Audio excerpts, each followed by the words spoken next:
बता दिए, लेकिन ग्लोबल बाज़ारों का मूड माहौल कैसा है और क्या लेवल्स हमने जो बीता सेशन रहा वहाँ पर हमने यूएस के बाज़ार में देखे, एशिया के बाज़ार में देखे, और सोने चांदी में तो हमने देखा है कि चाल उल्टी पड़ गई है। और कच्चे तेल के लेवल्स क्या नज़र आ रहे हैं, किस तरह का माहौल और सेटअप नज़र आया? बिल्कुल, देखिए ग्लोबल बाजारों से जो मूड माहौल है वो नेगेटिव ही है। आप देखिए, अगर यूएस को देखेंगे आप, तो यूएस के बाजारों में कल गिरावट ज़्यादा थी, वैसे तो 1.5-2% की गिरावट थी, लेकिन बाद में वो हल्की रिकवरी के साथ बंद हुए। और अभी आप जब लेवल देख रहे हैं कल की गिरावट के, तो आपको करीब करीब 1% की गिरावट के साथ ये बाजार बंद होते हुए दिखे थे। एसएनपी में भी आपको 0.94% की गिरावट देखने को मिली। और एसएनपी के साथ जो सबसे इंपॉर्टेंट चीज़ है वो ये रही कि 11 सेक्टोरल इंडाइसेस हैं इसके अंदर, और वो सारे के सारे नेगेटिव में बंद हुए। 11 के 11 सेक्टर्स जो है वो एसएनपी में नेगेटिव में बंद हुए। आप देखिए, टेक हैवी आपका नैस्डैक भी 1% की गिरावट के साथ बंद हुआ। तो ओवरऑल एक पूरी ओवरऑल सेलिंग थी पूरे मार्केट में यूएस के।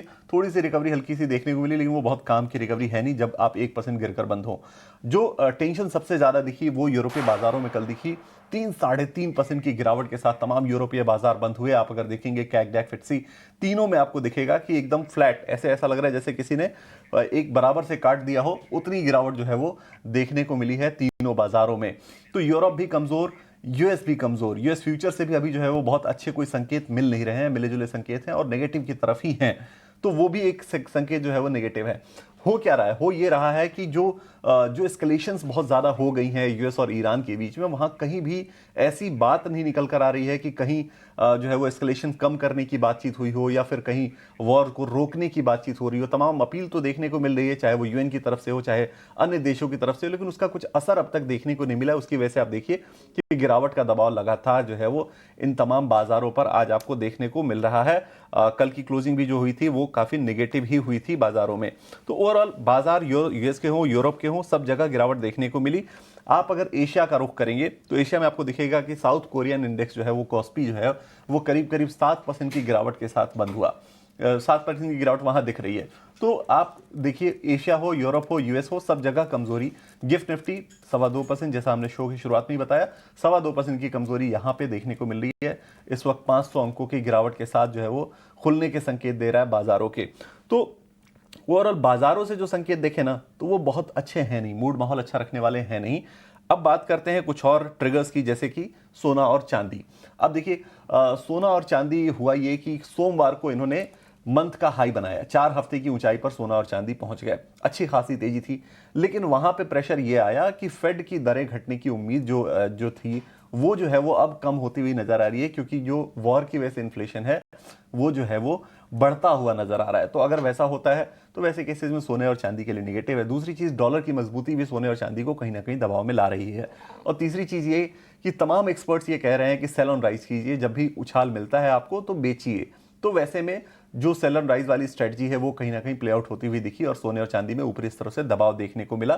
तो कल करीब करीब 6.5% की गिरावट के साथ चांदी बंद हुआ और करीब करीब 3.5% की गिरावट के साथ सोना बंद हुआ। अभी के ट्रेड में आप देखेंगे तो सोने में हल्की रिकवरी आपको देखने को मिलेगी और चांदी में रिकवरी तो इस वक्त नदारद है, वहां पर रिकवरी अभी फिलहाल आ नहीं रही है। अब बात करते हैं क्रूड की। क्रूड में आप देखिए, कल जो है वो उबाल 8% का था, एक वक्त पे 8-8.5% का उबाल आ गया था, $84 के भी पार निकल गया था क्रूड। लेकिन वहां से थोड़ी सी प्रॉफिट टेकिंग आई, थोड़ी सी जो है वो नरमी क्रूड में देखने को मिली, थोड़ा उबाल कम हुआ। उसकी वजह जो है वो एक स्टेटमेंट थी जो ट्रुथ सोशल पे डोनाल्ड ट्रंप की तरफ से आई थी।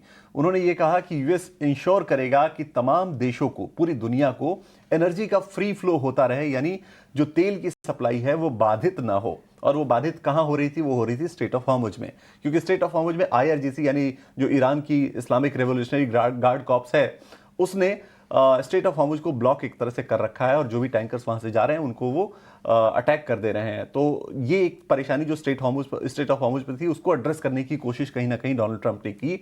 और उन्होंने ये कहा कि उन्होंने एफडीसी को आदेश दिया है, डीएफसी को उन्होंने आदेश दिया है, डेवलपमेंट फाइनेंस कॉर्पोरेशन जो यूएस का है उसको उन्होंने आदेश दिया है कि तत्काल प्रभाव से सारे जो मैरीटाइम ट्रेड्स हैं जो गल्फ कंट्रीज में हो रहे हैं उनको आप एकदम कम प्रीमियम पे इंश्योरेंस दीजिए। और वो इंश्योरेंस कैसा होना चाहिए, वो इंश्योरेंस होना चाहिए पॉलिटिकल रिस्क इंश्योरेंस, यानी अगर कोई अटैक उनके ऊपर होता है, उन टैंकर्स के ऊपर होता है, तो उसको भरपाई मिल सके, जो टैंकर के ऑनर कंपनियां हैं, ऑनर जो है वो उनको भरपाई उसकी हो सके।